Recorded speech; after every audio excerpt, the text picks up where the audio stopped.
Hello everyone, welcome to the Potkast Rodovizија, or in English it would have to be Gender Vision. I'm your host Alexander Dinev, and today, honestly, I have the honors to be talking to His Excellency Matthew Lawson, who is the British Ambassador to North Macedonia. He's today with me here in the studio. We will be discussing the topic of gender equality, and also we will touch upon some gender stereotypes. We will be breaking them down. But most importantly, we will be empowering both women and men.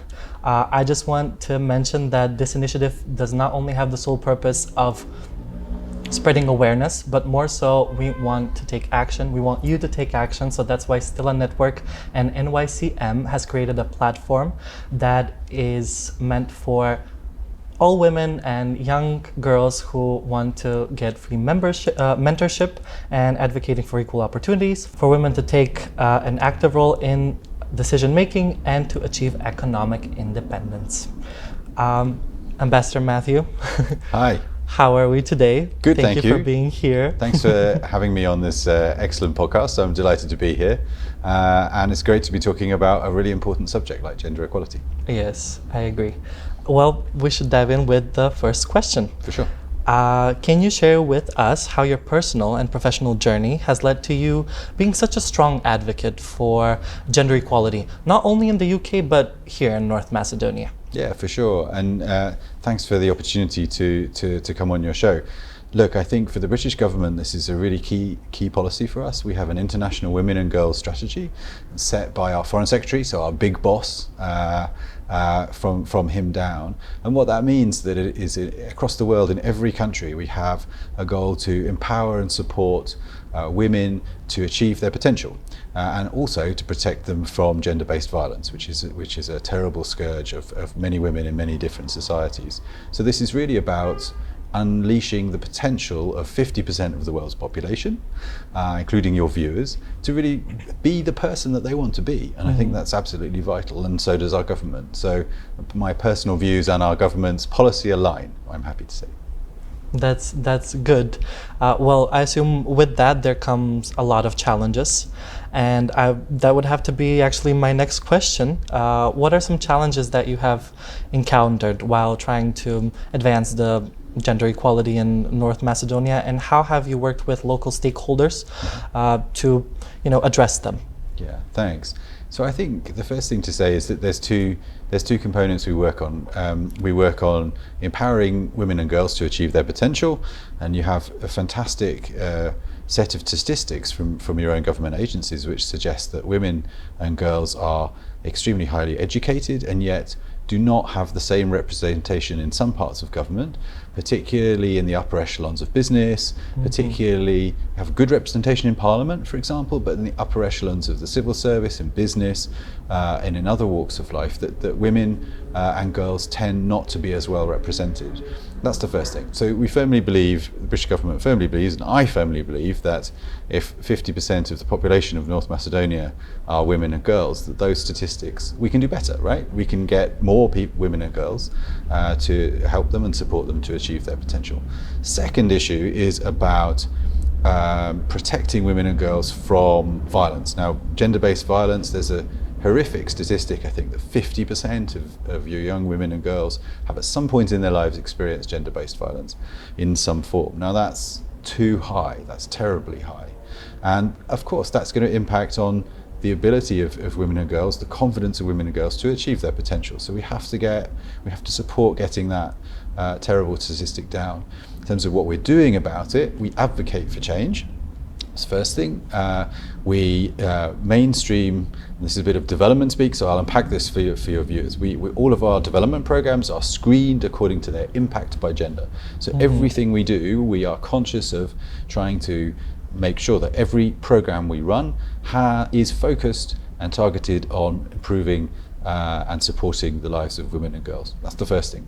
Second thing is we work actively with civil society, particularly National Youth Council, with HERA and with other groups in order to increase opportunities for economic empowerment, whether that's through mentoring, whether that's through kind of partnering up with organizations. And the third component is we work with the UNFPA. That's the part of the UN that is specifically focused on women and girls. We work with them, with the police, with the local government on a program in countering gender-based violence. Nice. That is very good, and also it's bad to see those type of numbers. 50% of women. It's devastating in my opinion, but I'm glad we're taking action and we're doing stuff in order to get that number down. Yeah, thanks. I mean, you talk about experience of bullying. I think certainly I faced bullying at school. You know how bullying can affect your confidence, right? And so if you're a woman or a girl and you want to do something that's kind of non-typical, or you feel you want to, it's absolutely the incidence and experience of intimidation or bullying or violence, whether it's verbal violence or physical, that can actually really stop people, women and men, achieving their full potential. Mm-hmm. So we have to get that number down. Yeah, it ruins the ambition to even start doing something if they get bullied or if they get discriminated because of their gender, for example. Yeah, right. If you feel you can't be who you are, then you're never going to achieve your full potential. Exactly. Okay. So I want to know, in your view, what role does international diplomacy play in promoting gender equality globally? Mm-hmm. And how does the UK's foreign policy reflect that commitment? Thanks. So we have this strategy for supporting women and girls that can take many forms. So my last posting, I was in Central Asia. It's a very conservative part of the world. It borders on Afghanistan, where the British government and others, including your government, were engaged for many years trying to build a better, more inclusive society. I think what it concretely means, it depends on the environment. So in Afghanistan, for example, the incidence of violence against women and the underdevelopment of women's potential is just absolutely chronic. Women are segregated in society. They're not allowed to go to school. They're not allowed to have businesses. Really? Yeah, it's absolutely shocking, and that's gone backwards since the Taliban came into power. In a developed NATO ally like North Macedonia, it might be more subtle, but the statistics that we've seen and which we've just talked about are still there. This is the sort of lived experience of many people. So here we take a partnership approach with government, with civil society, and with young women. Like, we have a fantastic range of scholarship opportunities that we can talk about in the course of this podcast. We have an Ambassador for the Day program, and I think you're going to interview Anna Marie, one of the ambassadors for the day. So we try to look at what we can do as an embassy.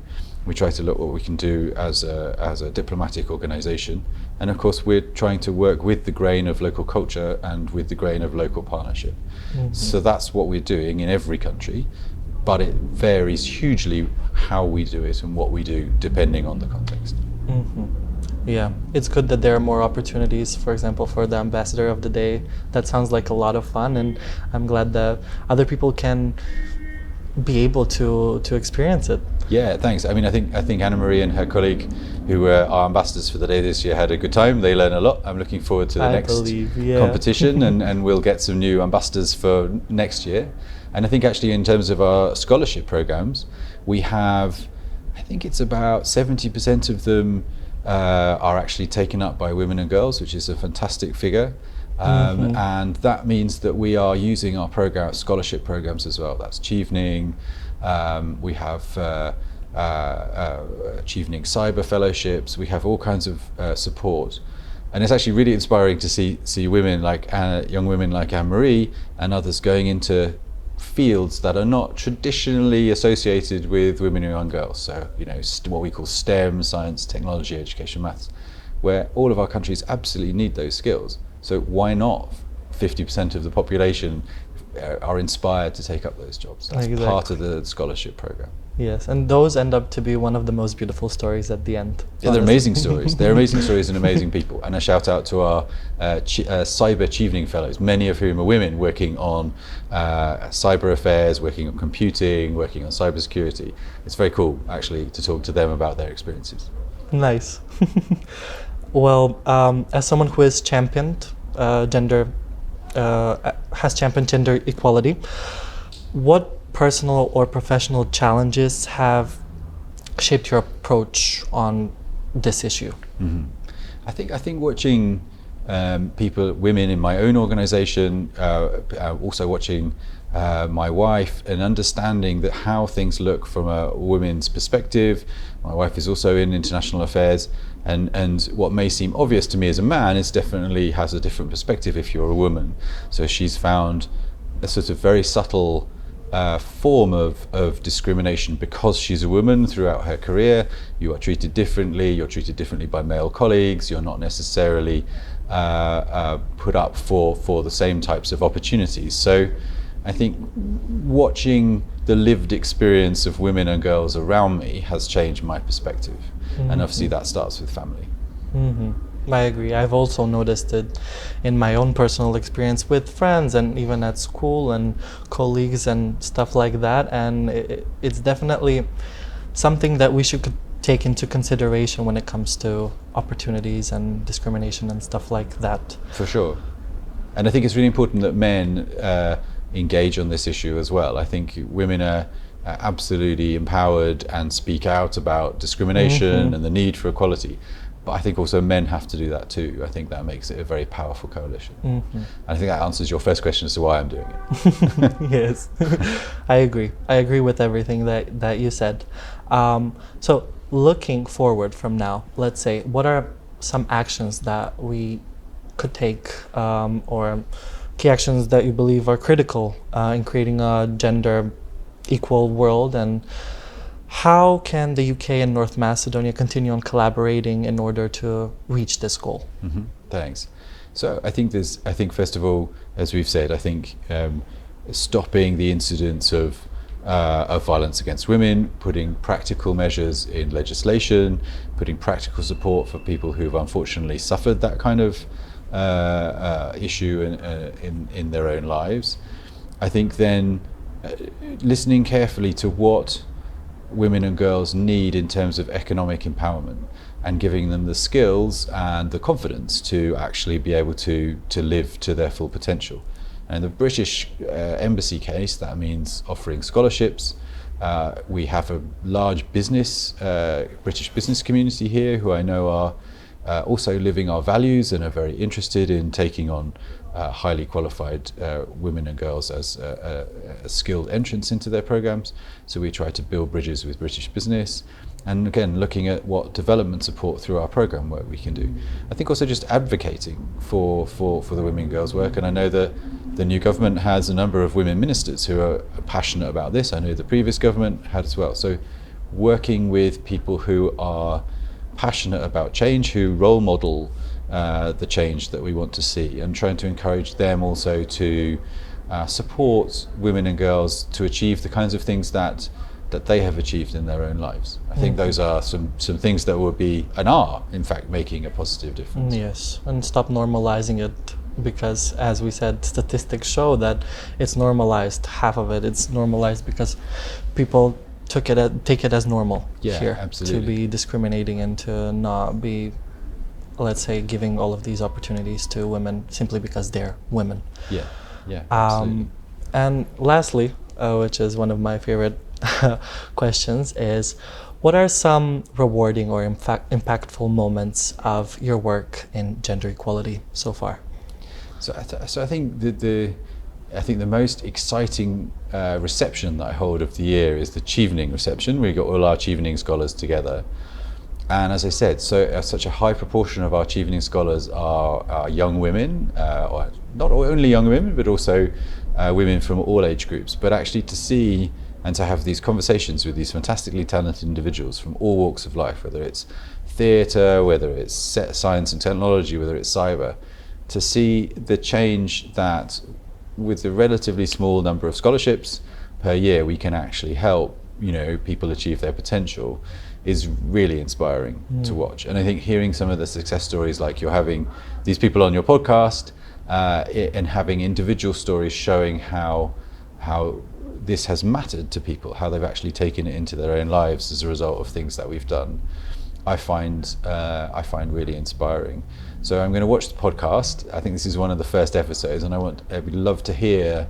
I hope you get some feedback from some of the people who watch this to say, look, we've watched this, it's actually, you know, maybe given us a little bit more confidence to do something that we want to do. It's great to know that people are kind of supporting us, you know, that diplomatic organizations are supporting us.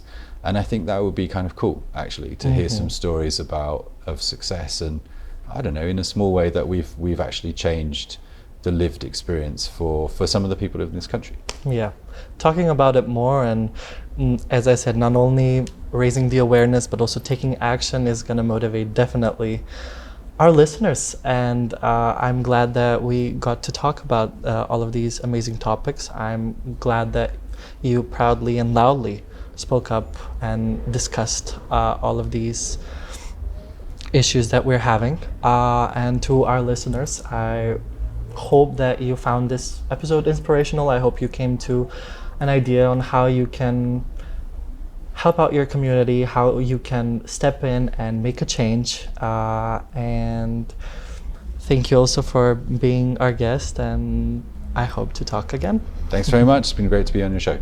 Thanks so much. Thank you.